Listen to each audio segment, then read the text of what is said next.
आपको शर्म नहीं आती? हमने देखा आपने किस प्रकार से पैलेट गन का इस्तेमाल किया। आपको शर्म नहीं आती कि जिस मंत्री के तहत में 21 बच्चों ने अपनी जान गंवा दी, आत्महत्या की, जब उसने अपने मंत्री पद से इस्तीफा दिया, कल जब वो सदन में आए आपने उनको ऐसा माला पहनाया ताकि जैसे वो पाकिस्तान से जंग लड़के आए हैं। शिक्षा को कैसे सुधारा जाए, पेपर माफिया को कैसे खत्म किया जाए, इन सब चीजों पर व्यापक चर्चा करने के बजाय प्रधानमंत्री मोदी जी कहते हैं इंस्टाग्राम पर और ध्यान दो। ना सिर्फ दिल्ली में, बिहार में आपने AK-47 का इस्तेमाल किया। ये नौबत है, ये नौबत है। हमने देखा किस प्रकार से आपने इलेक्ट्रिक बेटन का इस्तेमाल किया। हमने वो भी नजारा भी देखा कि किस प्रकार से एक पुलिस कर्मचारी ने एक लड़की के गाल पर थप्पड़ मारा। वो एसीपी का नाम भी हमें याद है। गृह मंत्री आए और सदन के अंदर बोले कि क्यों आपने पुलिस के द्वारा बच्चों पर ये दुर्व्यवहार किया। उस पुलिस कांस्टेबल का चेहरा भी याद है जिसने अपने डंडे के साथ एक लड़की के प्राइवेट पार्ट पे उसने आक्रमण किया। हमें याद है वो लड़कियां जिन्होंने उनके आंसू निकल रहे थे आंखों से और कह रहे थे कि पुलिस वाले उनको मां बहन की गाली दे रहे थे। हम भूलेंगे नहीं वो बच्चियों जिन्होंने कहा कि मेरे पीठ पे जो कपड़े थे उन कपड़ों को इस पुलिस ने फाड़ दिया। ये है असलियत।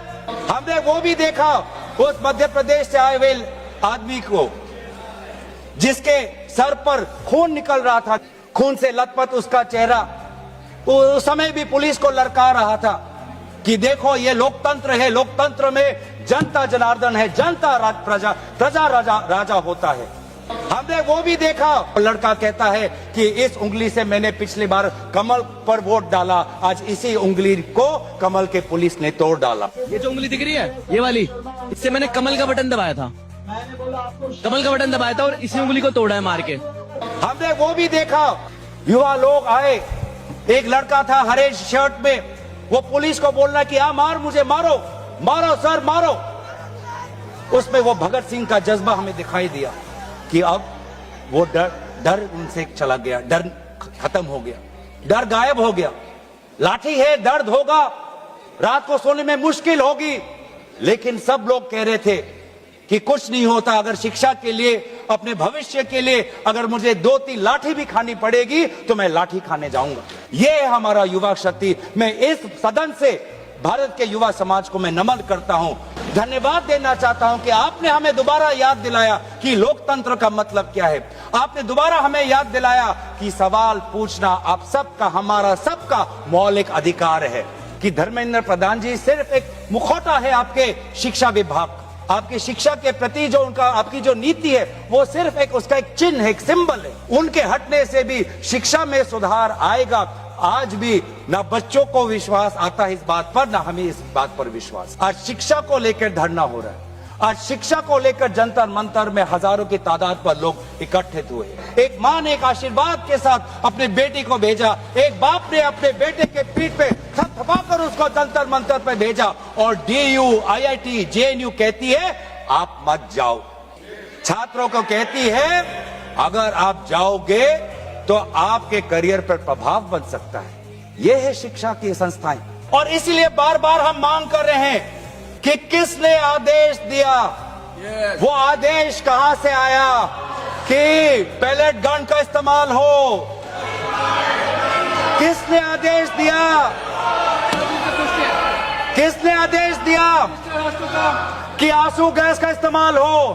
किसने आदेश दिया कि लाठी पैरों पे नहीं, लाठी सर पे पड़नी चाहिए। किसने वो आदेश दिया। आज इस सदन में, इस सत्र में इस विषय पर भाग इसलिए लेना चाहते हैं क्योंकि हम सरकार से जवाब चाहते हैं और विशेष रूप से गृह मंत्री से जवाब चाहते हैं कि गृह मंत्री के द्वारा भेजी हुई पुलिस लोगों के हौसले को कुचल नहीं पाई, इसीलिए ये बिल आया है।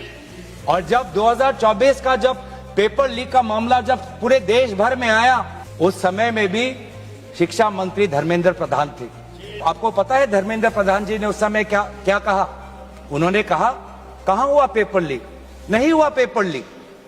और आज भी पहले 2.5 महीने तक तो उनका रवैया यही था कि कहीं कोई धांधली नहीं हुई, सरकार ने बहुत अच्छा काम किया है। 21 बच्चों की जान गई, आत्महत्या उन्होंने की।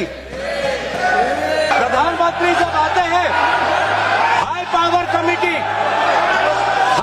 कमेटी की बात करते हैं, तो 2 साल पहले जो के राधाकृष्ण की जो हाई कमेटी थी, उसका क्या हुआ? सरकार ये दिखाना चाहती है कि ये बहुत गंभीर है। पिछले कुछ दिनों में पता चला कि एनटीए के लगभग 47 लोगों को बदला गया, कि वे जो 47 लोग हैं जिनको आपने ट्रांसफर किया या सस्पेंड किया, कौन है वो? एनटीए की जो सैंक्शन कैपेसिटी है वो 34 की है, 34 की सैंक्शन कैपेसिटी है। ये 47 कौन है? कौन है ये 47? आपने एनटीए के डीजी को बदला और एनटीए के चेयरमैन को रखा, ऐसा क्यों? ऐसा क्यों? आपको एनटीए के डीजी पर विश्वास नहीं, आपने मान लिया कि शिक्षा मंत्री धर्मेंद्र प्रधान जी का इस्तीफा होना चाहिए, आपने ये भी मान लिया, तो आपको एनटीए के चेयरमैन पे इतना विश्वास क्यों? ये हम जानना चाहते हैं। एनटीए के चेयरमैन का ब्यौरा देख लीजिए। इससे पहले वो मध्य प्रदेश के पब्लिक सर्विस चेयरमैन के वो कमीशन के चेयरमैन थे, और उस समय में भी धांधली हुई,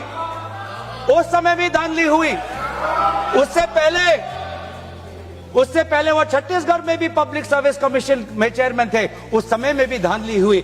ऐसे इतने धांधली से जुड़े हुए व्यक्ति को आज भी इतने पेपर लीक होने के पश्चात भी आपकी सरकार बचा रही है। क्यों? क्योंकि वो एक विशेष संघ के साथ जुड़ा हुआ है। आप शिक्षा के माध्यम से इस पीढ़ी को आने वाले चुनौतियों के लिए तैयार नहीं कर रहे। आप शिक्षा के माध्यम से इस पीढ़ी के लोगों को आने वाले समय में आपके दल के सदस्य बने, आपको वोट दे, उसके लिए आप एक माहौल बना रहे हो।